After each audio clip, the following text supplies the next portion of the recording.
प्यारे बच्चों, आज का हमारा टॉपिक विद्युत स्थितिज ऊर्जा, इलेक्ट्रोस्टैटिक पोटेंशियल एनर्जी। एक प्रकार की नई पोटेंशियल एनर्जी है। दो प्रकार की स्थितिज ऊर्जाएं आप पहले पढ़ चुके हो कक्षा 11 में। गुरुत्वीय स्थितिज ऊर्जा और प्रत्यास्थ स्थितिज ऊर्जा का आप अध्ययन कर चुके हो।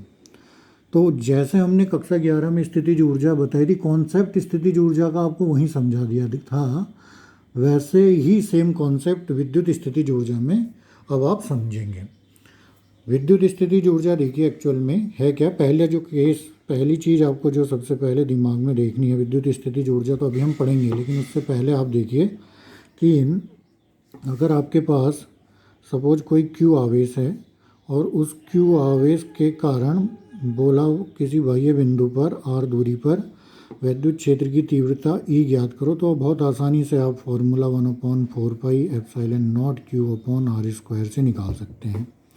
ऐसे ही आपको बोला भैया इस बिंदु पर विद्युत विभव ज्ञात करो, तो आप और आसानी से 1/4πε0 Q/r से निकाल सकते हैं।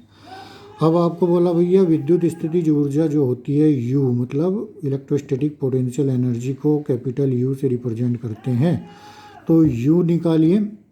तो आप इसको नहीं निकाल सकते। क्यों नहीं निकाल सकते? क्योंकि एक सिंगल आवेश के कारण विद्युत स्थितिज ऊर्जा नहीं निकाली जा सकती। सिंगल चार्ज के कारण केवल विद्युत क्षेत्र की तीव्रता निकल सकती है, विद्युत विभव निकल सकता है। U के लिए हमें 2 या 2 से अधिक आवेशों की आवश्यकता होती है। 2 या 2 से अधिक आवेशों की आवश्यकता होगी। ठीक है, 2 या 2 से अधिक आवेश जो कि क्या बनाते हैं, निकाय बनाते हैं, उसे निकाय बोलते हैं। निकाय या इंग्लिश में से सिस्टम बोलते हैं। तो जब 2 या 2 से अधिक आवेशों को आसपास रखा जाएगा तो वो निकाय बनाएंगे, और विद्युत स्थितिज ऊर्जा हमेशा निकाय की निकलती है। एक सिंगल आवेश की कोई भी विद्युत स्थितिज ऊर्जा नहीं होती है। ठीक है, सिंगल आवेश को तो हम कहीं से कहीं उठा के रख दें, तो हमें इतना कोई किसी बल के विरुद्ध या किसी विद्युत क्षेत्र के विरुद्ध कोई कार्य नहीं करना पड़ता। इस कारण से सिंगल आवेश की कोई भी विद्युत स्थितिज ऊर्जा नहीं निकलती है। हाँ, अगर इसके बगल में दूसरा आवेश है तो तब हम इन दोनों आवेशों को एक दूसरे के बलों के विरुद्ध कार्य करना पड़ता है, तो इस कारण से हमें स्थितिज ऊर्जा उसकी निकलती है निकायों की। एक सिंगल आवेश की कोई भी विद्युत स्थितिज ऊर्जा नहीं निकलती है। ये आपको पहला चीज़ अपने दिमाग में बिठा लेनी है। ठीक है, हम विद्युत क्षेत्र की तीव्रता एक सिंगल आवेश से निकाल सकते हैं, हम विभव निकाल सकते हैं, लेकिन U के लिए हमें 2 या 2 से अधिक आवेश, U का मतलब विद्युत स्थितिज ऊर्जा के लिए 2 या 2 से अधिक आवेश चाहिए, जिसको हम निकाय बोलते हैं। ठीक है, दूसरी चीज़, अब हम आपको 11वीं क्लास में ले चलते हैं। 11वीं क्लास में आपने 2 प्रकार की स्थितिज ऊर्जाएँ पढ़ी। एक पढ़ी गुरुत्वीय स्थितिज ऊर्जा और दूसरी आपने पढ़ी प्रत्यास्थ स्थितिज ऊर्जा। तो ये जो मैं आपको बताना चाह रहा हूँ, गुरुत्वीय स्थितिज ऊर्जा या प्रत्यास्थ स्थितिज ऊर्जा, ये इसलिए कॉन्सेप्ट बता रहा हूँ कि जो स्थितिज ऊर्जा होती हैं, ये स्थितिज ऊर्जा की कोई परिभाषा ही नहीं निकलती। स्थितिज ऊर्जा की परिभाषा आज तक हमने नहीं निकाल के बताई आपको। स्थितिज ऊर्जा के अलावा हमने आपको जो परिभाषा बताई थी वो चेंज इन पोटेंशियल एनर्जी, स्थितिज ऊर्जा में परिवर्तन की परिभाषाएं बताई। ठीक है, जैसे गुरुत्वीय स्थितिज ऊर्जा में जब आपको बताया था, सपोज ये आपका कोई एक मेज है, टेबल है, और ये पृथ्वी है। इस पृथ्वी पर एक बॉल है। ठीक है, और हमें कहा गया इस बॉल को उठाकर इस टेबल के ऊपर रखना है। यहाँ से हमने बॉल उठाई और इस बॉल को यहाँ रख दिया इस टेबल पर। ठीक है, तो हमने गुरुत्वीय स्थितिज ऊर्जा की क्या परिभाषा बताई थी कि शून्य स्थितिज ऊर्जा वाली स्थिति से और वर्तमान स्थितिज ऊर्जा वाली स्थिति तक लाने में किसी भी वस्तु को जो कार्य होता है वही कार्य गुरुत्वीय स्थितिज ऊर्जा कहलाती थी। हमने 2 स्थिति को माना था शून्य स्थितिज ऊर्जा वाली स्थिति। एक तो पृथ्वी तल को माना था और दूसरा अनंत पे माना था। तो या तो अनंत से इस बॉल को उसकी वर्तमान स्थिति तक ले आएँ, या शून्य स्थितिज ऊर्जा वाली स्थिति मतलब पृथ्वी से उसकी वर्तमान स्थिति तक लाएं, और जितना भी कार्य हुआ था वो गुरुत्वीय स्थितिज ऊर्जा कहलाता। मतलब हमने यहाँ पे भी 2 स्थितिज ऊर्जाओं में अंतर देखा था। U ये इसकी इनिशियल स्थिति थी, प्रारंभिक स्थिति आई, और ये इसकी फाइनल स्थिति थी। तो हमने U फाइनल में से U इनिशियल घटा के वर्क डन जो हमने बाह्य कार्य किया था उसके बराबर रखा था। ठीक है, सेम ऐसी है आपकी प्रत्यास्थ स्थितिज ऊर्जा। तो प्रत्यास्थ स्थितिज ऊर्जा में क्या था कि आपका एक स्प्रिंग बंधा था, स्प्रिंग में आपने यहाँ पर एक वेट लटकाया हुआ था। ठीक है, अब इस वेट की जो अखींची अवस्था है, इस समय ये क्या है, अखींची हुई अवस्था में, इस समय इसको खींचा नहीं है। तो ये इसकी प्रारंभिक स्थिति थी। तो इस समय जो इसकी स्थितिज ऊर्जा थी वो U इनिशियल थी। अब हम दो काम कर रहे थे, या तो इसको खींच के इधर ले गए थे तो ये इस प्रकार से बन गया था। ये इसकी प्रारंभिक अवस्था हो गई थी, ये इसकी वर्तमान अवस्था हो गई थी। या हमने क्या करा था, इसको और खींच दिया था और खींच के इसको इस पोजीशन पे ले आए थे जो खींची हुई अवस्था है। तो ये वाली भी खींची हुई अवस्था है, ये वाली भी खींची हुई अवस्था है और ये अखींची अवस्था है। तो इसकी ये जो इस समय स्थितिज ऊर्जा थी ये फाइनल पोजीशन थी, ये भी फाइनल पोजीशन थी। तो दोनों में से कोई से भी केस में अगर हम देखें तो फाइनल में से जब हमने इनिशियल को घटाया था तो वो वर्क डन के बराबर आता है। मतलब इसको इस पोजीशन से इस पोजीशन तक लाने में जो हमने कार्य किया वही इसमें स्थितिज ऊर्जा के रूप में संचित हो गया था। सेम इस पोजीशन से इस पोजीशन तक लाने में जो भी कार्य हुआ था वही इसमें स्थितिज ऊर्जा के रूप में संचित हो गया था। ये हमने कक्षा 11 में स्थितिज ऊर्जाएं इस प्रकार से पढ़ी थी। मतलब हमने पेवर स्थितिज ऊर्जा नहीं पढ़ी थी, हमने पढ़ी थी उन दो स्थितिज ऊर्जाओं में अंतर। ठीक है, सेम अब हम ऐसे ही आपकी जो तीसरी प्रकार की स्थितिज ऊर्जा है, कौन सी, विद्युत स्थितिज ऊर्जा, वो पढ़ने जा रहे हैं। और उसमें भी सेम यही कॉन्सेप्ट आपका लगेगा। क्या कॉन्सेप्ट लगेगा, विद्युत स्थितिज ऊर्जा में हमने दो केस मान लिए, एक प्रथम स्थिति मान ली और एक मान लिया आपने द्वितीय स्थिति। प्रथम स्थिति में देखिए क्या करा, प्रथम स्थिति में दो आवेश हैं और एक दूसरे से r दूरी पर स्थित हैं और दूरी इनके बीच में ये दिख रही है आपको। अब द्वितीय स्थिति में ये आवेश एक दूसरे से पास रख दिए गए। ठीक है, दोनों एक सेम आवेश हैं, ये भी Q1 Q2 सेम यही पोजीशन है। पहला कन्फिग्रेशन हो गया, ये दूसरा कन्फिग्रेशन हो गया। इसमें इनके बीच में थोड़ी दूरी थी, इसमें इनके बीच में थोड़ी दूरी कम हो गई। ठीक है, तो क्या हुआ, जो इस पोजीशन की स्थितिज ऊर्जा हुई, जैसे ये हमने पढ़ी, ये हो गई प्रथम स्थिति तो U इनिशियल, और ये हो गई फाइनल स्थिति तो U फाइनल। तो इस स्थिति से इस स्थिति तक लाने में जितना भी कार्य होगा वही कार्य इसमें स्थितिज ऊर्जा के रूप में संचित हो जाएगा। तो वही कहानी इसमें भी होगी, UF माइनस UI बराबर W एक्सटर्नल। प्रारंभिक स्थिति से और अंतिम स्थिति तक लाने में जितना भी कार्य होगा वही कार्य उस निकाय में विद्युत स्थितिज ऊर्जा के रूप में संचित हो जाता है। ठीक है, ये आपकी विद्युत स्थितिज ऊर्जा की परिभाषा बन जाएगी। क्या बन जाएगी, यदि आवेशों के निकाय को उनकी प्रारंभिक स्थिति से और उनकी वर्तमान स्थिति तक ले जाएं। ठीक है, तो प्रारंभिक स्थिति से और वर्तमान स्थिति तक ले जाने में जितना भी कार्य हमारे द्वारा किया जाएगा, एक्सटर्नल वर्क है, जितना भी कार्य हमारे द्वारा किया जाएगा वही कार्य उनमें स्थितिज ऊर्जा के रूप में संचित हो जाता है। ठीक है, तो ये आपका विद्युत स्थितिज ऊर्जा का कॉन्सेप्ट है। आपने बहुत बारीकी से इसे समझ लिया। देखिए दोबारा से देख लीजिए, गुरुत्वीय स्थितिज ऊर्जा में इनिशियल कंडीशन फाइनल कंडीशन में जो भी स्थितिज ऊर्जा का अंतर हुआ था वो कार्य के बराबर आ गया था। ऐसी प्रत्यास्थ स्थितिज ऊर्जा में इनिशियल स्थिति और फाइनल स्थिति में जो भी स्थितिज ऊर्जा में अंतर हुआ था वो वर्क डन के बराबर। सेम इसमें भी यही केस है। प्रथम स्थिति में आवेशों का निकाय यह है, दूसरी स्थिति में इनमें थोड़ा अंतर कम हो गया, तो प्रथम स्थिति से द्वितीय स्थिति तक लाने में जितना भी कार्य हुआ यही कार्य इसमें क्या हो जाता है, विद्युत स्थितिज ऊर्जा के अंतर के रूप में संचित हो गया। ठीक है, UF माइनस UI हो गया। ठीक, तो इस प्रकार जो स्थितिज ऊर्जा होता है हमेशा क्या बताया मैंने कि एक सिंगल आवेश का कहीं नहीं निकल पाएगा, ये दो या दो से अधिक आवेशों का, ये अब हम ज्ञात करेंगे। ठीक है, तो अभी हम इसका एक डेरिवेशन आपको करेंगे कि दो आवेशों के कारण विद्युत स्थितिज ऊर्जा कैसे ज्ञात करेंगे। ठीक है, समझिए, दो आवेशों के निकाय की विद्युत स्थितिज ऊर्जा है। दो आवेश हैं आपके और उनसे मिलकर एक निकाय बना हुआ है, उनकी हमें विद्युत स्थितिज ऊर्जा ज्ञात करनी है। ठीक है। तो देखिए स्थितिज ऊर्जा का आपको फॉर्मूला, स्थितिज ऊर्जा ज्ञात करने का फॉर्मूला अभी थोड़ी देर पहले बताया है, यू एफ माइनस यू आई बराबर work done by the external force. Final position से इनिशियल पोजीशन को माइनस करेंगे, इसकी स्थितिज ऊर्जा को और इसकी स्थितिज ऊर्जा को माइनस करेंगे तो हमें वर्क डन प्राप्त हो जाएगा। तो इसी फॉर्मूले को यूज करते हुए हम दो निकायों की स्थितिज ऊर्जा ज्ञात करेंगे, ठीक है।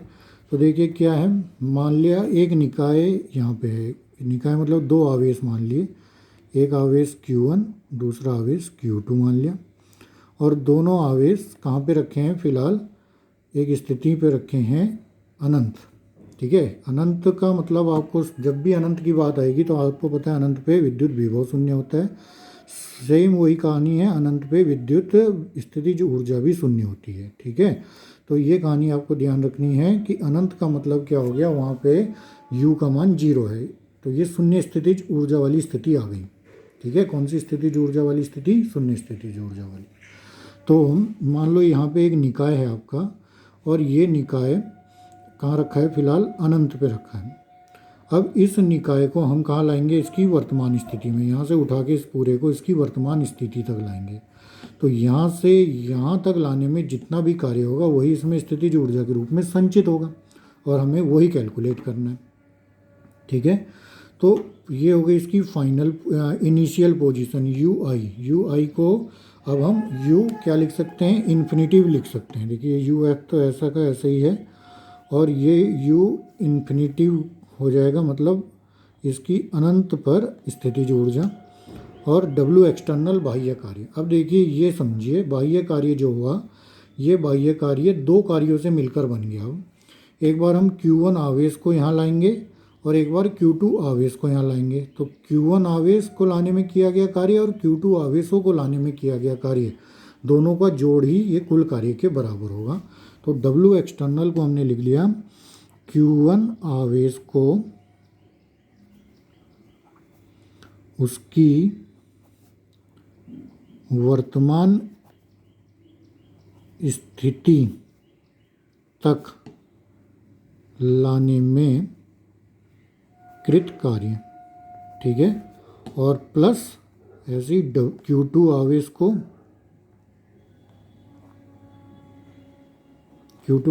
को उसकी वर्तमान स्थिति तक लाने में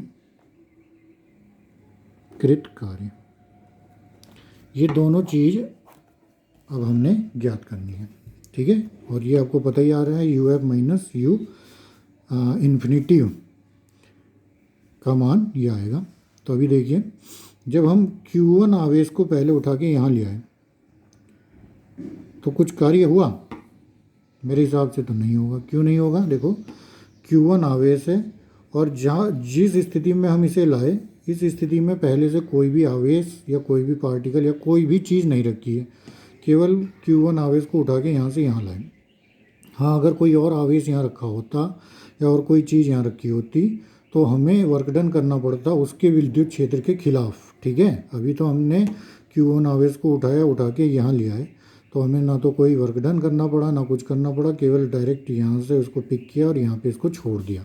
तो इस स्थिति में क्यों कृत कार्य कितना हो जाएगा, ये हो जाएगा आपका 0। क्यों, क्योंकि ये हम सिंपल इसको निर्वात या वायु में लाए, इसके आसपास और कोई भी चार्ज नहीं था, इस कारण इसको लाने में कोई भी हमें कार्य करने की आवश्यकता नहीं पड़ी। जैसे ये यहाँ पे यहाँ से यहाँ पे लाए, ये ऑटोमेटिक यहाँ पहुँच गया, ठीक है। अब देखो Q2 आवेश से उसकी वर्तमान स्थिति तक लाने में, अब हम Q2 आवेश को ला रहे हैं, अब Q2 आवेश को यहाँ से यहाँ ला रहे हैं, तो Q2 आवेश को ला रहे हैं Q1 से सपोज R दूरी तक ला रहे हैं, तो Q1 के क्षेत्र में ये Q2 आवेश आ रहा है, तो इसको लाने में हमें कुछ कार्य करना पड़ेगा, ठीक है।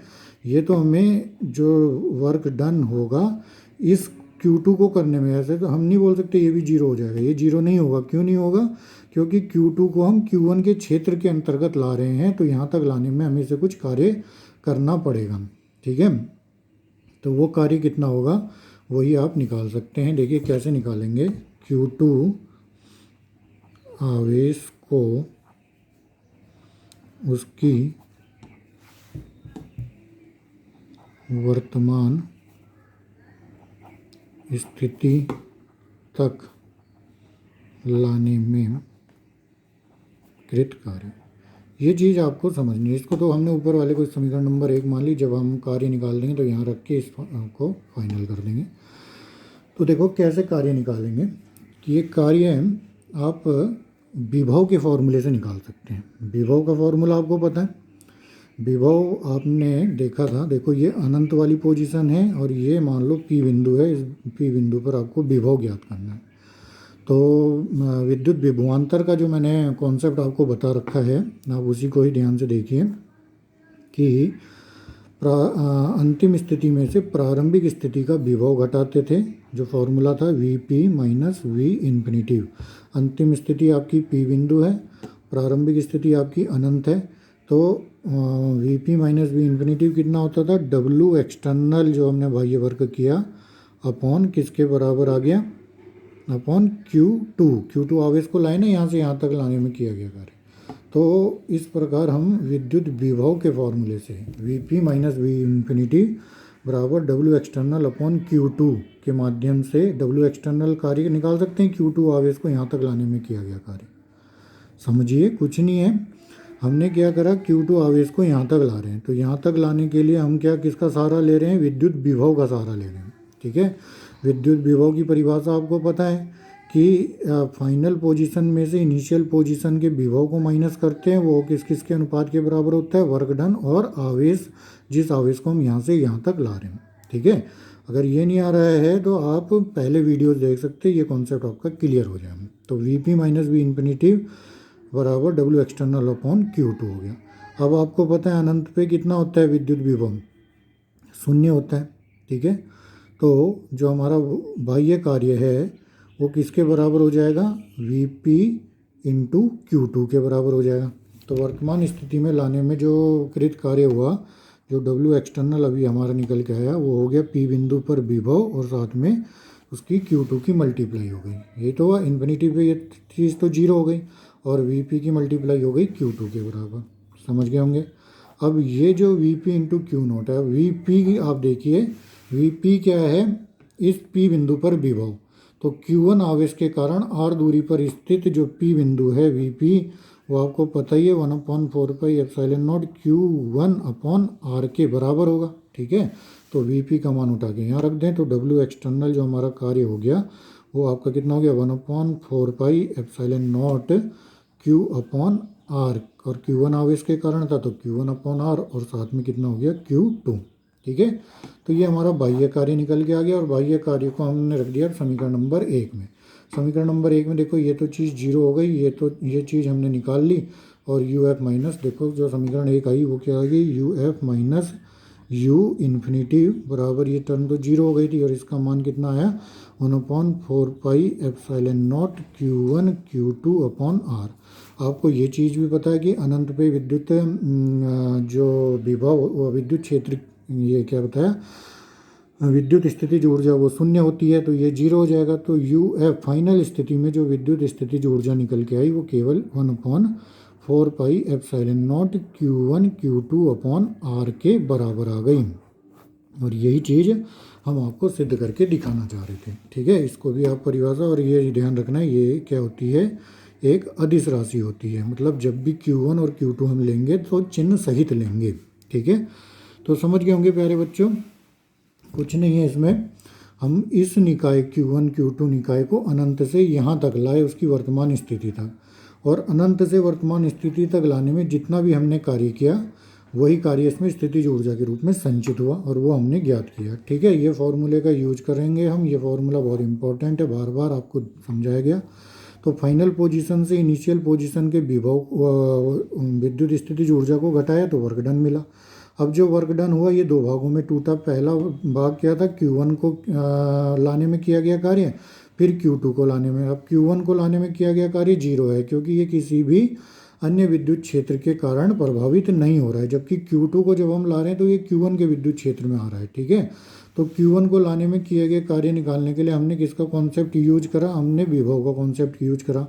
हमको पता है कि भैया फाइनल स्थिति के विभव में से इनिशियल स्थिति के विभव को घटाएंगे तो वर्क डन और आवेश के अनुपात के बराबर होता है।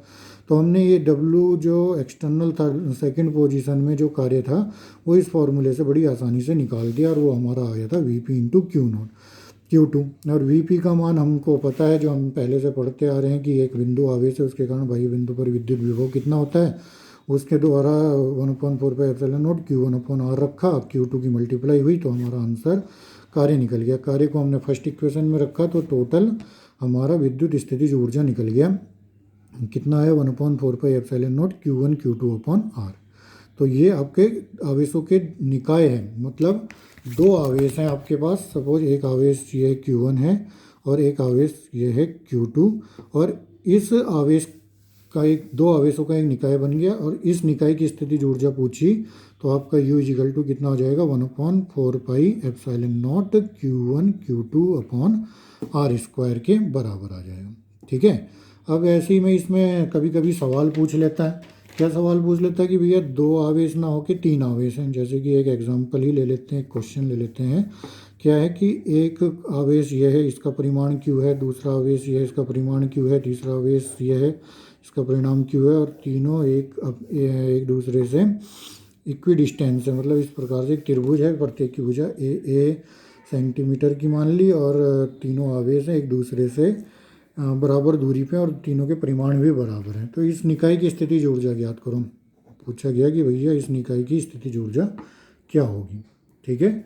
तो देखिए फॉर्मूला यही है, और जो स्थितिज ऊर्जा होती है वो आपकी अदिश राशि होती है। तो हमें इतना तो इसमें दिशा देखनी है ना कुछ देखना है, केवल आपस में इनको जोड़ देना है। ठीक है। तो हमें दो निकाय का पता है, तो अब हमें तीन निकाय दे दिए, तो तीनों निकाय से सपोज इसको पहला चार्ज मान लो, इसको दूसरा मान लो, इसको तीसरा मान लो। ठीक है। तो एक निकाय ये बन गया।